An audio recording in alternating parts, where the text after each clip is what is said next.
இப்போ மணிமேகலுக்கு எதிராக மொத்தம் விஜய் டிவியும் இருக்கா சார்? இப்போ பிரியங்காவுக்கு ஆதரவாக இருக்காங்க.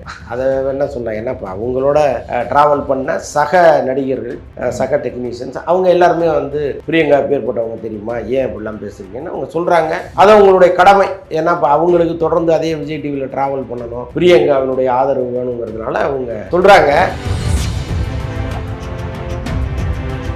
எல்லாரும் காலையில எழுந்து காப்பி குடிக்கிறாங்களா இல்லை மிளகா பொடியை போட்டு கலக்கி குடிக்கிறாங்களான்னு தெரியல. எல்லாமே சூடா இருக்காங்க. எந்திரிச்சதுலேருந்து படுக்க போற வரைக்கும் எல்லாரும் சூடாகவும் கொந்தளிப்பாகவும் இருக்காங்க. இப்போ யாருடைய சண்டை போட்டுருக்காங்க, நமக்கு என்னன்னு எல்லாரும் ஒதுக்கி போயிட்டாங்கன்னு வைங்களேன். அந்த சண்டை 4 நாள்ல முடிஞ்சிடும். ஆனா இவங்க ஒன்று சொல்ல, அதுக்கு ஆதரவா இங்கேருந்து ஒன்று வர, இவங்க ஒரு சொம்பு தூக்கி காட்ட, இவங்க ஒரு செருப்பு தூக்கி காட்ட, இப்படி போயிட்டு இருக்கு நிலைமை. இதில் ஒரே முற்றுப்புள்ளி என்னன்னா, பிரியங்கா வெளிநாட்டிலேருந்து இங்கே வரணும், வந்து அவங்க ஏதாவது கருத்து சொல்லணும். அந்த கருத்துங்கிறது ஒரு அமைதியை உருவாக்குகிற கருத்தாக இருக்கணும். அதை விட்டு அவங்களும் மேலும் வந்து சில வார்த்தைகளை எதையாவது போட்டு பிரச்சனைகளை கடைப்பிட்டாங்கன்னா அது மீடியாக்களுக்கு தான் கொண்டாட்டமாக போகுது. ஏன்னா மாற்றி மாற்றி மீடியாக்கள் தான் இதை பற்றி ரொம்ப பேசிகிட்டு இருக்கோம். அதை வந்து அவங்க முதல்ல இந்த 2 பேருமே அதை தவிர்க்கணும். அப்போ தான் பிரச்சனை ஒரு முடிவுக்கு வரணும்ல. அவங்க மீது வைக்கப்பட்ட தாக்குதல், அதை வந்து அவங்க ஒரு பக்கம் சகிக்க முடியாமல் தான் போயிருக்காங்க. எப்பவுமே ஒரு அவுட்லெட் ஒன்று தேவைப்படும் பெரிய ப்ரெஷர் வரும்போது. இந்த பயணத்தை அவங்க அதை ஒரு அவுட்லெட்டாக நினச்சி அங்கே போயிருக்காங்க. பெரும்பாலும் இதை வந்து அவங்க பார்க்காம இருக்கிறது அவங்களுக்கு நல்லது. அப்படி தான் இருப்பாங்கன்னு நான் நினைக்கிறேன். இருந்தாலும் அவங்களுக்கு வேண்டப்பட்ட சிலருக்கு அவங்க ஃபோன் பண்ணி ஃபீல் பண்ணதெல்லாம் சொல்கிறாங்க.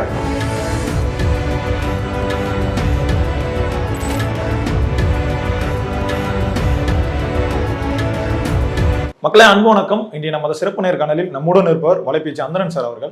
சார் வணக்கம். வணக்கம். எப்படி சார் இருக்கீங்க? சிறப்பாக இருங்க. சரி, ஓகே சார். இப்போ இந்த மணிமேகலை பிரியங்கா இஷ்யூ இருக்குல்ல சார், அது ரொம்பவே இன்னும் பேசும் பொருளாக தான் இருக்குது. விஜய் டிவியில் இருக்க எல்லா ஆர்டிஸ்டும் வந்து மணிமேகலைக்கு எதிராக வந்து திருப்புறாங்க. இந்த செருப்பெல்லாம் ஸ்டோரி எடுத்து போடுறது, இந்த மாதிரியான விஷயங்கள்லாம் நடக்குது. இப்போ மணிமேகலுக்கு எதிராக மொத்தம் விஜய் டிவியும் இருக்கா சார்? இப்போ பிரியங்காவுக்கு ஆதரவாக இருக்காங்க. அதை என்ன சொன்னாங்க, ஏன்னா இப்போ அவங்களோட ட்ராவல் பண்ண சக நடிகர்கள், சக டெக்னீஷியன்ஸ், அவங்க எல்லாருமே வந்து பிரியங்கா பேர்பட்டவங்க தெரியுமா, ஏன் இப்படிலாம் பேசுறீங்கன்னு அவங்க சொல்கிறாங்க. அது அவங்களுடைய கடமை. ஏன்னா இப்போ அவங்களுக்கு தொடர்ந்து அதே விஜய் டிவியில் ட்ராவல் பண்ணணும், பிரியங்காவினுடைய ஆதரவு வேணுங்கிறதுனால அவங்க சொல்கிறாங்க. இப்போ அதுதான் சொல்கிறேனே, எல்லா இடத்துலையும் வந்து எல்லாரும் காலையில எழுந்து காப்பி குடிக்கிறாங்களா இல்லை மிளகா பொடியை போட்டு கலக்கி குடிக்கிறாங்களான்னு தெரியல. எல்லாமே சூடாக இருக்காங்க. எந்திரிச்சதுலேருந்து படுக்க போகிற வரைக்கும் எல்லாரும் சூடாகவும் கொந்தளிப்பாகவும் இருக்காங்க. இப்போ யாருடைய சண்டை போட்டுருக்காங்க, நமக்கு என்னன்னு எல்லாரும் ஒதுக்கி போயிட்டாங்கன்னு வைங்களேன். அந்த சண்டை 4 நாள்ல முடிஞ்சிடும். ஆனால் இவங்க ஒன்று சொல்ல, அதுக்கு ஆதரவாக இங்கேருந்து ஒன்று வர, இவங்க ஒரு சொம்பு தூக்கி காட்ட, இவங்க ஒரு செருப்பு தூக்கி காட்ட, இப்படி போயிட்டு இருக்கு நிலைமை. இப்போ மணிமேகலை வந்து முதல் வீடியோ போடும்போது பெரிய ஆதரவு வந்து அவங்களுக்கு இருந்துச்சு. இப்போ 2வது வீடியோ போடும்போது அந்த சொம்புகளுக்கு என்னடா மரியாதைன்னு சொல்லி கேட்டிருப்பாங்க. அதனால தான் மொத்த அந்த விஜய் டிவியுமே ரொம்பவே கோபமாக இருக்கான்னு சொல்கிறாங்களே சார். இல்லை, விஜய் டிவி அவங்க மேலே கோவப்பட்டு இனிமேல் ஒன்றும் நடக்க போகிறதில்ல. ஏன்னா அவங்க விஜய் டிவியில் ட்ராவல் பண்ணணும்னு நினச்சா தானே அவங்க தயவு வேணும். அவங்களுக்கு இவங்க வெளியில் வந்துட்டாங்க, இனி வந்து அங்கே அவங்க போக போகிறதும் கிடையாது. அவங்க மேலே கோவப்பட்ட விஜய் டிவி உங்களுக்கு எதிராக எதுவும் நடவடிக்கை எடுக்குமான்னா எடுப்பதற்கான வாய்ப்புகளும் இல்லை. ஸோ அப்படி போயிட்டு இருக்கு. இதில் ஒரே முற்றுப்புள்ளி என்னன்னா, பிரியங்கா வெளிநாட்டிலேருந்து இங்கே வரணும், வந்து அவங்க ஏதாவது கருத்து சொல்லணும். அந்த கருத்துங்கிறது ஒரு அமைதியை உருவாக்குகிற கருத்தாக இருக்கணும். அதை விட்டு அவங்களும் மேலும் வந்து சில வார்த்தைகளை எதையாவது போட்டு பிரச்சனைகளை கடைப்பிட்டாங்கன்னா அது மீடியாக்களுக்கு தான் கொண்டாட்டமாக போயிடும். ஏன்னா மாற்றி மாற்றி மீடியாக்கள் தான் இதை பற்றி ரொம்ப பேசிக்கிட்டு இருக்கோம். அதை வந்து அவங்க முதல்ல இந்த 2 பேருமே அதை தவிர்க்கணும். அப்பதான் பிரச்சனை ஒரு முடிவுக்கு வரணும்ல. சார், இப்போ பிரச்சனை வந்து ரொம்பவே பெருசாக போயிட்டு இருக்கு சார். அவங்க வெளிநாட்டிலேருந்து வந்து தான் இதுக்கு ஒரு முற்றுப்புள்ளி இருக்கணும். நிறைய சோஷியல் மீடியா பிளாட்ஃபார்ம்ஸ் இருக்கு, அதுலேயே சொல்லியிருக்கலாம் சார் என்ன நடந்தது, இது இப்படி தான் நடந்ததுன்னு சொல்லியிருக்கலாம். ஆனால் அவங்களே ரொம்ப அமைதியாக இருக்காங்க. இல்லைங்க, இப்போ இங்கே வந்து அவங்க மீது வைக்கப்பட்ட தாக்குதல், அதை வந்து அவங்க ஒரு பக்கம் சகிக்க முடியாமல் தான் போயிருக்காங்க. எப்பவுமே ஒரு அவுட்லெட் ஒன்று தேவைப்படும் பெரிய ப்ரெஷர் வரும்போது. இந்த பயணத்தை அவங்க அதை ஒரு அவுட்லெட்டாக நினச்சி அங்கே போயிருக்காங்க. பெரும்பாலும் இதை வந்து அவங்க பார்க்காம இருக்கிறது அவங்களுக்கு நல்லது. அப்படி தான் இருப்பாங்கன்னு நான் நினைக்கிறேன். இருந்தாலும் அவங்களுக்கு வேண்டப்பட்ட சிலருக்கு அவங்க ஃபோன் பண்ணி ஃபீல் பண்ணதெல்லாம் சொல்கிறாங்க. ஸோ இப்படிப்பட்ட சூழலில் அவங்க வந்து ஒரு ஃப்ரெஷ்ஷாக ஒரு நிகழ்ச்சியை ஸ்டார்ட் பண்ணி இந்த கவலையெல்லாம் மறந்து அப்படியே மக்களை திசை திருப்பிட்டாங்கன்னா அது நல்லாயிருக்கும். அதே மாதிரி மணிமேகலையும் ரொம்ப காலம் உட்காந்து சண்டை போட்டுக்கிட்டு இருக்க முடியாது. அவங்களுக்கும் பல வேலைகள் இருக்கும். வேறு ஏதாவது ஒரு சேனலில் போய் அவங்க பர்ஃபார்ம் பண்ணிட்டு இருந்தாங்கன்னா இது முடிஞ்சிடும். இந்த நடுவில் இருப்பவர்கள் கொஞ்சம் அமைதியாக இருக்கிறது எப்பவுமே நல்லது. இப்போ வனிதாக்கெல்லாம் ஃபோன் பண்ணி அழுதாங்கலாம் சொல்கிறாங்க. அதெல்லாம் உண்மை தானே? அது இல்லை, அவங்க சொல்லும்பொழுது அதை நம்ம நம்பி தான் வேண்டியது. இப்போ இந்த விஷயத்துல வனிதா வாலண்டியரா உள்ள வராங்க போல இருக்கே சார். இப்போ ஏதோ ஒரு ப்ரொமோஷன் ஏதோ ஷூட் நடந்துட்டு இருக்கு போல இருக்கு, அங்க ஏதோ டீசர் டெலிகாஸ்ட் பண்றாங்க. அதுல வந்து என்னுடைய போர்ஷன் வந்து எதுவுமே வரல, நான் இங்க இருந்து கோச்சிட்டு போறேன், எனக்கு செல்ஃப் ரெஸ்பெக்ட் தான் முக்கியம்னு சொல்லிட்டு அவங்களே சொல்றாங்க. அப்படிலாம் பேசிட்டு வெளியே வந்து பிரஸ் மீட்ல வந்து மற்றவங்க இந்த பிரியங்கா மணிமேகலை இஷ்யூ பத்தி பேசினா செருப்பை கட்டி அடிப்பேன்னு சொல்றாங்களே சார். இதை நம்ம எப்படி எடுத்துக்கலாம் அதை? இல்லைங்க, அவங்க பேசுறதுக்கு இல்லை நம்ம பதில் சொல்லிட்டு இருந்தோம்னா அது நமக்கு அது தேவையில்லாத ஒரு வேலை. போயிடலாம், அடுத்த இதுக்கு போயிடும். மக்களே, அன்பு வணக்கம். இன்றைய நமது சிறப்பு நேர்காணலில் நம்முடன் இருப்பவர் பத்திரிகையாளர் சுபைர் அவர்கள். சார் வணக்கம். வணக்கம். எப்படி சார் இருக்கீங்க? நலமாக இருக்கிறேன். இந்த மணிமேகலை பிரியங்கா இஷ்யூ ரொம்பவே பெருசா போகுது. மணிமேகலை திரும்பி ஒரு வீடியோ ஒன்று போட்டிருந்தாங்க, அதுல சொம்புகளுக்குலாம் என்னடா மரியாதைன்னு சொல்லி கேட்டிருப்பாங்க. அதுக்கு விஜய் டிவியில் இருக்க ஆர்டிஸ்ட் எல்லாருமே வந்து இந்த செருப்பை வந்து ஃபோட்டோ எடுத்து ஸ்டோரிஸ்லாம் போட்டுட்டு இருக்காங்க. இதை பற்றி உங்க பார்வை எப்படி? இல்லை, மணிமேகலை தரப்பில் நின்றது வந்து ஒரு நியாயமான விஷயம். ஏன்னா பாதிக்கப்பட்டிருக்கு ஒரு பெண்ணு அப்படிங்கிற மாதிரி, தமிழ் பொண்ணு அப்படிங்கிற மாதிரி ஒரு இது. ரெண்டாவது அங்கே பிரியங்காவுக்கு சில பேருக்கு பெர்சனலாகவே பிடிக்காது, அதை எல்லாத்தையும் சேர்த்து வச்சு மணிமேகலைக்கு ஒரு பெரிய சப்போர்ட்டாக இருந்தது. அதோடு அது இந்த பிரச்சனையை ஃபுல் ஸ்டாப் வச்சுருக்கணும். இப்போ ஒரு நிறுவனத்தில் ஒருத்தவங்க இருக்கிறாங்க அப்படின்னா, அவங்க வேலையை விட்டுட்டு போகிறாங்க அப்படின்னா அவங்களுக்கு என்ன பண்ணுவாங்க, ஒரு விஷ் பண்ணுவாங்க, அவ்வளோதான், ஏன் போயிட்டு வாங்க அப்படின்னு மாதிரி மெசேஜ் போடலாம். அந்த மாதிரி தான் குறைஷி வந்து என்ன பண்ணியிருக்காப்புல, all the best God bless யூன்னு ஒரு மெசேஜ் போட்டிருக்காரு. அதுக்கு வந்து அவர்கிட்ட வந்து வன்மத்துக்கு ஆரம்பித்தோடனே அவர் டெலிட் பண்ணிட்டு ஒரு வீடியோவும் போட்டு என்னை ஆளை விட்டுருங்க அப்படின்ட்டாப்புல. எப்போயுமே ஒரு நிறுவனம், அது மீடியாவாக இருக்கட்டும், எந்த நிறுவனமாக இருக்கட்டும், வெளியில் போன ஸ்டாஃப்கிட்ட பேசக்கூடாது, கான்டாக்ட் வச்சுக்கக்கூடாதுங்கிறது ஒரு எழுதப்படாத விதி. அது மீடியாவில் அதிகமாக இருக்கும். அப்படிங்கும்போது அங்கே இருக்கிற இப்போ ஆல்ரெடி அவங்க கரண்ட் அவங்க ஒர்க் பண்ணிட்டு இருக்காங்க. அவங்க வந்து மணிமேகலை மேலே நியாயமாக இருந்தாலுமே சப்போர்ட் பண்ண முடியாது ஓப்பனாக. ஏன்னா அவங்களுடைய கமிட்மெண்ட்டு அது அந்த ரியாலிட்டி வந்து மணிமேகலைக்கும் தெரியும். அப்படிங்கும்போது அங்கே இருக்கிற ஆட்கள் எல்லாமே மணிமேகலைக்கு வந்து சப்போர்ட்டாக தான் இருந்தாங்களும் கூட 2 பேரும் வேணுங்கிற மாதிரி அவங்க ஒரு ஸ்டாண்ட் எடுத்து அதை பூசி மொழிகி முடிச்சிட்டாங்க. அதோடு அதை விட்டுட்டு இந்த செம்பு வீடியோ போடுறது, பஞ்ச் ஸ்டைலாக பேசுகிறது வந்து கொஞ்சம் மணிமேகலை தான் இருக்கிற சப்போர்ட்டை அட்வான்டேஜ் எடுத்துக்கிறாங்களோ அப்படிங்கிறதான் பார்க்க வேண்டியதாக இருக்குது. அதெல்லாம் தவிர்த்துருக்கலாம். நாட்டில் எவ்வளோ பிரச்சனை இருக்குது, அவங்களுக்கு அடுத்தடுத்து மூவ்மெண்ட் இருக்குது, இவங்களுக்கும் இருக்குது. ஒரு நிறுவனத்தில் இருக்கிறோம், பிடிக்கல, வந்துட்டோம், ஒரு வீடியோ போட்டோம், அதுக்கு இவ்வளோ பேர் சப்போர்ட் பண்ணிட்டாங்க, அதோட அதை இப்போ ஸ்டாப் பண்ணியிருக்கலாம். அதை வளர விடக்கூடாதுன்னு நான் நினைக்கிறேன். இப்போ இவ்வளோ ஒரு பிரச்சனை வந்து போயிட்டு இருக்கு சார். பிரியங்கா வந்து ரொம்பவே அமைதியாக இருக்காங்க, இதுக்கான காரணம் என்ன? பிரியங்கா அமைதியாக இருக்காங்கன்னா நம்ம வீடியோலாம் பார்த்துருப்பேன். பிரியங்கா இப்போ லண்டனில் டூரில் இருக்கிறாங்க. அது டூர் முடிச்சுட்டு வந்த பிறகு இதை பற்றி எதுவும் பேசுகிறாங்களா, இல்லாட்டி ஆற போட்டு அப்படியே மறந்துடுவாங்க அப்படின்ற மாதிரி இருக்காங்களான்னு தெரியல. ஆனால் இது ஆடுற மாதிரி தெரியலையே. மேலும் மேலும் நாளுக்கு நாள் அது பிரச்சனை அதிகமாக போயிட்டுருக்கு. இப்போ அடுத்து வந்து நம்ம சரத்தீனா அவர் கூட ஒரு வீடியோ பேசியிருந்தாப்புல ஒரு ப்ரெஸ் மீட்டில். இந்த மாதிரி இந்த பிரச்சனையை வந்து நாட்டுக்கு முக்கியமான பிரச்சனை கிடையாது, இதை வீடியோவாக பண்ணி அவங்க நிறையா சம்பாதிச்சிட்டாங்க, அதெல்லாம் தேவையில்லாத பேச்சு, அதெல்லாம் பேசியிருக்க தேவையில்லை. ஏன்னா இருந்தாலும் நீங்கள் கூட ஒன்றா ஒர்க் பண்ணவங்க, அவங்க வெளியில் போய் அவங்க மனக்குமுறல் சொன்னாங்க, அவங்களுக்கு பெரிய சப்போர்ட் ஆயிடுச்சு. ஆளாளுக்கு ஒரு கருத்தை சொல்லி இதை வந்து பெருசாகிட்டே இருக்கிறாங்க. இல்லை சார், இப்போ அவர் சொல்லும் போது என்ன சொன்னார், 2 பேருக்கு பிரச்சனை. இது ஒருத்தவங்க வந்து டைட்டில் வினராக ஜெயிச்சு அவங்க ஒரு மணி எடுத்துட்டாங்க, இப்போ இவங்க வீடியோ போட்டு இதுலேருந்து ஒரு மணி எடுத்தாங்க, இதில் நமக்கு என்ன இது இருக்குது, பார்க்குறோம்ல, நாட்டுக்கு என்ன முக்கியம் அப்படின்னு வியூஸ் வருதுல்ல, வியூ வர நம்ம தானே, அதுதான் நம்மளுடைய அதில் பார்ட்டிசிபேட் வந்து நம்ம வந்து அதில் வியூவர்ஸாக இருக்கிறோம் அப்படிங்கிறத நம்ம பார்க்க வேண்டியிருக்கு. சொன்ன போனாப்புல இது தேவையில்லாத ஒரு விஷயம். ஒரு இன்ஸ்டன்ட் நடந்திருக்கு, வெளியே வந்துட்டாங்க, அவங்களுடைய ஆதங்கத்தை வீடியோ போட்டாங்க, அதோடு முடிஞ்சிருக்கணும். திருப்பி செம்பு வீடியோ போடுறது, நான் வந்து எக்ஸ்பீரியா இருக்கேனடா, நான் வந்து மில்க் மேடா, செல்ஃப் மேடரா அப்படின்னு பஞ்ச் பேசுறது அப்படிங்கிறதெல்லாம் வந்து சிறுபிள்ளைத்தனமாக இருக்குன்னு நான் நினைக்கிறேன். இது ஒரு பிரச்சனை வந்துருச்சு, உங்களுக்கு இவ்வளோ பேர் சப்போர்ட் பண்ணிட்டாங்க, எல்லாருக்கும் தேங்க்ஸ் சொல்லிவிட்டு அடுத்த வேலைக்கு கடந்து போயிடணும். இதை வச்சு செம்பை உருட்டிகிட்டே இருந்தோம்னா அது வந்து நமக்கு தான் அடுத்தடுத்து போக முடியும். இப்போ அடுத்து என்னன்னா, இது என்ன ஆகுனா, ப்ராக்டிக்கலாக நான் சொல்கிறேன், அடுத்த ஒரு நிறுவனங்கள் மணிமேகலையை கூப்பிட்றதுக்கு யோசிப்பாங்க. நாளைக்கு அங்கே ஏதாவது பிரச்சனை பண்ணி போய் இது மீடியாவில் நடக்கும், உங்களுக்கும் தெரிஞ்சிருக்கும், எனக்கும் தெரிஞ்சிருக்கும், மீடியா இருக்கக்கூடிய எல்லாருக்கும் தெரிஞ்சிருக்கும். ஒருத்தர் ஒரு இடத்துல பிரச்சனை பண்ணிட்டு போனால் அடுத்த நிறுவனங்கள் வந்து அங்கே கூப்பிட்றதுக்கு யோசிப்பாங்க.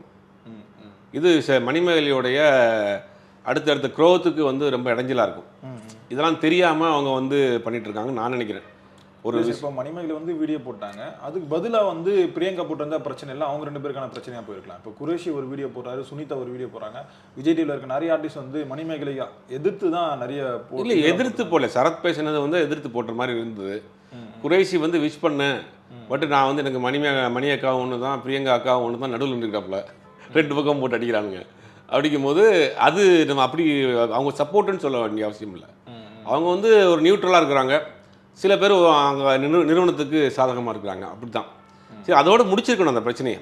இவ்வளோ ஆர்டிஸ்ட்டை விட்டுருங்க, அந்த செலிபிரிட்டியை விட்டுட்டு பொதுமக்கள் மத்தியிலேருந்து எவ்வளோ ஆதரவு நீ மணிமேகலைக்கு ட்விட்டரில் ஹேஷ்டேக் ட்ரெண்ட் பண்ணுற அளவுக்கு கொண்டு வந்துட்டானுங்க. அந்த அளவுக்கு மக்களுடைய பெரிய ஆதரவு மணிமேகலைக்கு வந்துருச்சு. அதோட அந்த அந்த அந்த மேட்டருக்கு புல் ஸ்டாப் வச்சுருக்கணும். வச்சுட்டு இவங்க கடந்து அடுத்தடுத்த வேலைக்கு போகணும். இந்த பிரச்சனையை வளர்த்துக்கிட்டே போனால் அவங்களுக்கு தான் வந்து ஒரு இதை நானே மணிமேகலை சப்போர்ட்டாக நிறையா பேசியிருக்கேன். இருந்தாலும் கூட இப்போ நடக்கக்கூடிய சில சம்பவங்கள் அவங்க வந்து பெருசாக்குறாங்களோன்னு தான் தோணுது. இப்போ இதில் புதுசாக வந்து மாக்காப் ஆனந்த், டிஜே பிளாக் அவங்களாம் வந்து இணைஞ்சிருக்காங்களே சார், இந்த செருப்பை ஃபோட்டோ எடுத்து ஸ்டோரி. இல்லை, அதெல்லாம் ரொம்ப தப்பான விஷயம் அது. இப்போ இவங்க வளர்க்குறது அவங்களும் திருப்பி வளர்க்குறாங்க. சொம்புன்னு சொன்ன பிறகு அவங்க ட்ரிக்கர் ஆகிட்டாங்க. இப்போ சொம்பை காமிச்சு சொம்புகளுக்கு என்னடா மரியாதைன்னு தூக்கி போட்டு அது ஒரு வீடியோ போட்டது அவங்கள ரொம்ப ஹர்ட் பண்ணிடுச்சு. இப்போ அவங்க என்ன பண்ணுவாங்க, திருப்பி ரிவெஞ்ச் அவங்க எடுக்க ஆரம்பிச்சிட்டாங்க. இது என்னென்னா வந்து ஒரு நிறுவனத்துக்கும் ரெண்டு நபர்களுக்கு நடந்த பிரச்சனை இது. இது வந்து இப்போ மணிமேகலுக்கு விஜய் டிவிங்கிற மாதிரி ஆயிடுச்சு. இப்போ அது வந்து தப்பான விஷயம். மணிமேகலைக்கு தான் அடுத்தடுத்து க்ரோத் இருக்காது. இப்போ நீங்கள் உதாரணத்துக்கு ஒரு சேனலில் வேலை பார்க்குறாங்க, அந்த சேனல்லேருந்து இன்னொரு சேனலுக்கு போகிறாரு அப்படின்னா அந்த சேனல் ரெசியூம் கொடுத்தாருன்னு வச்சுங்க, எந்தெந்த சேனலில் ஒர்க் பண்ணியிருக்காருன்னு எக்ஸ்பீரியன்ஸ் இருந்துச்சுன்னா அந்த சேனலுக்கு ஃபோன் பண்ணி கேட்பாங்க. இல்லை ஐடி கம்பெனியாக இருந்தாலுமே அந்த கம்பெனிக்கு லெட்டர் போடுவாங்க, மெயில் போடுவாங்க, போட்டு யார் என்ன ஏது இந்த பையனோட ஹேபிட் அப்படின்ற மாதிரி கேட்டு அவங்க சைலண்ட்டாக மேனேஜ்மெண்ட்டுக்குள்ள அண்டர்ஸ்டாண்டிங் இருப்பாங்க. இதெல்லாம் என்னென்னா மணிமேலைக்கு க்ரோத் ஈவெண்ட் கிடைக்கிறதுக்கு கஷ்டமாக இருக்குது. மணிமேலை வச்சு ஏதாவது ஈவெண்ட் பண்ணி பிரச்சனை ஆச்சுன்னா நாளைக்கு ஏதாவது பண்ணுவாங்கன்னா அவங்க கேரியருக்கே அது பெரிய இது. ஆனால் அவங்க வாய்ஸ் ரைஸ் பண்ணதில் தப்பு கிடையாது, அவங்க ஆதங்கத்தை சொன்னதில் தப்பு கிடையாது. அதோட புல் ஸ்டாப் வச்சுருக்கணுன்ற. இல்லை சார், இப்போ அவங்களுக்கு யார் எதிராக பண்ணாங்களோ அவங்கள தான் சும்முன்னு சொல்லியிருந்தாங்க சார். இப்போ அது எக்ஸாம்பிள் சொன்னால் நம்ம குரேஷின் கூட எடுத்துக்கலாம், ஏன்னா அவரே போட்டு அதை பண்ணிட்டார். ஸோ நம்ம அவர் சொல்லலாம். ஆனால் இப்போ மாக்காப் ஆனந்தெல்லாம் அவங்க சொல்லவே இல்லையே சார், யாருமே குறிப்பிட்டு வந்து சொல்லவே இல்லை. அவர் வந்து இந்த ஸ்டோரி போடுறதுலாம் இல்லை தப்பு, அநாகரிகமான செயல். அதுக்கு ஒரு நாள் கூட ஒர்க் பண்ணிவிட்டு ஒருத்தவங்க வெளியில் போகிறாங்கன்னா அவங்க அமைதியாக இருக்க வேண்டிய வேலை தான். இப்போ மேலும் மேலும் வந்து அவங்க வளர்த்துக்கிட்டே போகிறாங்க. அதுக்கு நான் நினைக்கிறேன் இவங்க இந்த சொம்பு வீடியோ போட்ட பிறகு தான் அவங்களுக்கு ட்ரிக்கர் ஆகிட்டாங்க. அது வரைக்கும் யாரும் பேசலையே.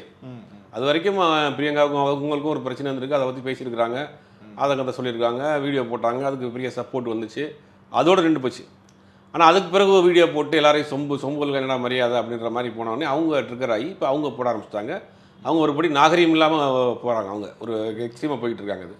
இது ஒரு நல்ல விஷயமா ஆரோக்கியமான விஷயமா இருக்காதுன்னு நான் நினைக்கிறேன். இப்போ கார்னர் செய்யப்படுறாங்க சார் மணிமேகலை இந்த இஷ்யூவில். கண்டிப்பாக பண்ணுவாங்கல்ல, கார்னர் பண்ணாமல் எப்படி விடுவாங்க? இப்போ இவ்வளோ நாள் வந்து யாரும் பேசாமல் இருந்தாங்க, இப்போ எல்லாருமே வந்து டார்கெட் பண்ணுறாங்க. இதுக்கு பின்னாடி கார்னர் பண்ணாமல் இருக்க முடியாது, ஒரு பின்னாடி அரசியல் இல்லாமலாம் இருக்காது, கண்டிப்பாக பண்ணுவாங்க. ஏன்னா இவ்வளோ டேமேஜ் பண்ண பிறகு விடுவாங்களா? அடி வாங்கினவங்க சும்மா இருப்பாங்களா? அதுக்கு ஏதாவது ரிவெஞ்ச் எடுக்கிறதுக்கு இந்த மாதிரியான வேலைகள்லாம் செய்வாங்க. அதெல்லாம் இல்லாமல் இருக்காது. அதெல்லாம் ஓவர் கம் பண்ணி வரணும். அதுக்கு என்னுடைய பர்சனல் அட்வைஸ் என்னென்னா, அமைதியாக சில விஷயங்கள் மணிமேகலை செய்யணும். இந்த மாதிரி பண்ணுறது வந்து அவங்களுடைய கேரியருக்கு தான் பாதிப்பு. இப்போ விஜய் டிவிலேயே போட்டுருந்தாங்க சார், அடுத்த ஆங்கர் யாருன்னு சொல்லிட்டு, அதை பார்த்துறீங்களா சார்? இல்லை, விஜய் டிவிக்கு நான் அதுக்கும் சம்மந்தமே கிடையாது. விஜய் டிவி வந்து ஒரு சேட்டலைட் சேனலு, ஆனால் ஒரு ப்ரைவேட் ஹவுஸை கொடுத்துட்டு பண்ணுறாங்க எல்லா நிகழ்ச்சி. விஜய் டிவியில் வரக்கூடிய எல்லா நிகழ்ச்சியுமே தனியார் நிறுவனங்கள் தான் தயாரித்து கொடுக்கும். ப்ரைவேட் ப்ரொடக்ஷன் ஹவுஸ் தான் வந்து ப்ரொடக்ஷன் பண்ணுறாங்க. நீயா நானாவாக இருக்கட்டும், இந்த மாதிரி குக்கு வித் கோமாளியாக இருக்கட்டும், சூப்பர் சிங்கராக இருக்கட்டும், எல்லாமே ப்ரைவேட் ப்ரொடக்ஷன் ஹவுஸ் தான் பண்ணுறாங்க. அப்படிங்கும் போது அந்த நிறுவனம் எடுக்கிற டெசிஷன் தான். ஆனால் என்ன ஒரு சந்தேகம் அப்படின்னா நம்ம திரும்ப திரும்ப வருதுன்னா, என்ன வெளியில் எந்த கம்பெனியில் நீங்கள் கொடுத்து ப்ரொடக்ஷன் பண்ணாலும் இந்த பிரியங்கா மட்டும் உள்ளே இருக்கிறாங்க. அதுதான் ஒரு பெரிய சந்தேகமாக இருக்குது. எந்த ப்ரொடக்ஷன் ஹவுஸ் வெளியில் விஜய் டிவிக்காக ப்ரோக்ராம் பண்ணாலும் அந்த ப்ரோக்ராமில் பிரியங்கா இருக்கிறாங்க. அப்போ அக்ரிமெண்ட் போடுறப்பே இவங்க ரெஃபர் பண்ணுறாங்களோங்கிற சந்தேகம் இருக்குல்ல. இப்போ இந்த குறிப்பிட்ட ஆட்கள் தானே விஜய் டிவியில் இருக்காங்க. விஜய் டிவியில் புதுசாக யாரும் போக முடியலையே. விஜய் டிவி ஸ்க்ரீனில் வரக்கூடிய ஆட்கள் இந்த ஆட்கள் மட்டும் தான் வராங்க. இப்போ விஜய் டிவியில் ப்ரோக்ராம் பண்ணுறாருன்னா புது புது கம்பெனி தான் ப்ரோக்ராம் பண்ணுது. அப்போ அந்த நிறுவனங்கள்லாம் வந்து இந்த மாதிரி ரெஃபர் பண்ணுறாங்களோன்னு தெரியல எனக்கு. ஒருவேளை இவங்க தான் பயன்படுத்தணும், இவங்க தான் விஜய் டிவி ஃபேஸாக இருக்காங்க, இவங்க தான் நீங்கள் ஆங்கராக யூஸ் பண்ணணும்னு அவங்க கம்பல் பண்ணுறாங்களான்னு தெரியல. இப்போ புது ஆங்கர் வர போகிறாங்க அப்படின்னு ஃப்ளைட்டில் தான் காமிச்சு ப்ரொமோன்னு போட்டாங்க. அது பல சர்ச்சைகள், ஜாக்லின் அப்படி இப்படின்னு நிறையா போயிட்டுருக்கு. அது யாருன்னு தெரியல, பார்க்கலாம். அதே மாதிரி சகிலா குறித்துமே பேசியிருப்பாங்களே சார், என் சொந்த மம்மி கூட இந்த அளவுக்கு பண்ண மாட்டாங்க, இவங்க வந்து ரொம்ப ஓவராக பேசிகிட்டு இருக்காங்க அப்படின்னு சொல்லி மணிமேகலை கலாச்சிருப்பாங்க. அதை எப்படி பார்க்குறீங்க சார்? இல்லை, அது சகிலா வந்து இப்போ கொஞ்சம் எல்லாத்துட்டும் அட்வான்டேஜ் எடுத்துக்கிடுவாங்க. அது வந்து சிலருக்கு பிடிக்காது. அது எல்லாத்தையும் கொஞ்சம் அட்வான்டேஜ் எடுத்துக்கிறது, வாடா போடான்னு பேசுகிறது அப்படிங்கிறது வந்து சிலருக்கு பிடிக்காது. அது மணிமேகலைக்கும் அந்த விஷயம் பிடிக்காமல் இருந்திருக்கு. மணிமேகலைக்கு ஒட்டுமொத்தமாக விஜய் டிவியே பிடிக்காமல் போயிடுச்சுன்னு நினைக்கிறேன். ஒட்டுமொத்தமாக மொத்தது காலி ஒன்று உண்டாக நான் இல்லாத இடத்துல எவ்வளோ இருக்கக்கூடாதா அப்படிங்கிற மாதிரி ஒட்டமாக வந்துட்டாங்க. இல்லை, அவங்க கொஞ்சம் அட்வான்டேஜ் எடுத்துக்கிட்ட மாதிரி தான் தெரியுது. ஷக்கீலா பேசுனதில் அட்வைஸ் வந்து ஒரு பொது இடங்களில் வைக்கிறப்ப கொஞ்சம் நாகரீகம் பண்ணும் இல்லையா, அது அவங்க கொஞ்சம் பர்சனலாக டீப்பாக போயிட்டாங்க. அது அவங்களுக்கு கொஞ்சம் ஹர்ட் பண்ணியிருக்கு, அவ்வளோதான். இப்போ அதே மாதிரி நேற்று வந்து வனிதா ஒரு ப்ரெஸ் மீட்டில் வந்து கலாய்ச்சி ஒரு வீடியோ ஒன்று போட்டிருப்பாங்க சார் மணிமேகலையை. என்னுடைய போர்ஷன் வந்து எதுவுமே வந்து ட்ரெய்லரில் வரல, நான் இங்கேருந்து கிளம்புறேன், எனக்கு செல்ஃப் ரெஸ்பெக்ட் தான் ரொம்ப முக்கியம் அப்படின்னு சொல்லி பேசின ஒரு வீடியோ வந்து ரொம்ப வைரலாக போகுது. இவங்களும் ஏன் மணிமேகலையை வந்து டார்கெட் பண்ணுவோம், கார்னர் செய்யப்படணும்? இல்லை, மணிமேகலைக்கும் அவங்களுக்கு பர்சனலாக ஏதாவது இருக்கலாம். ஏன்னா ரெண்டு பேருமே இப்போ ஆங்கராக இருக்காங்க, ரெண்டு பேருமே டிவி செலிபிரிட்டியாக இருக்கிறாங்க. ஏதாவது ஷோ பண்ணுறதுல இதில் ரெண்டு பேருக்கு பர்சனலாக ஏதாவது ஒரு இதாக இருக்கலாம்.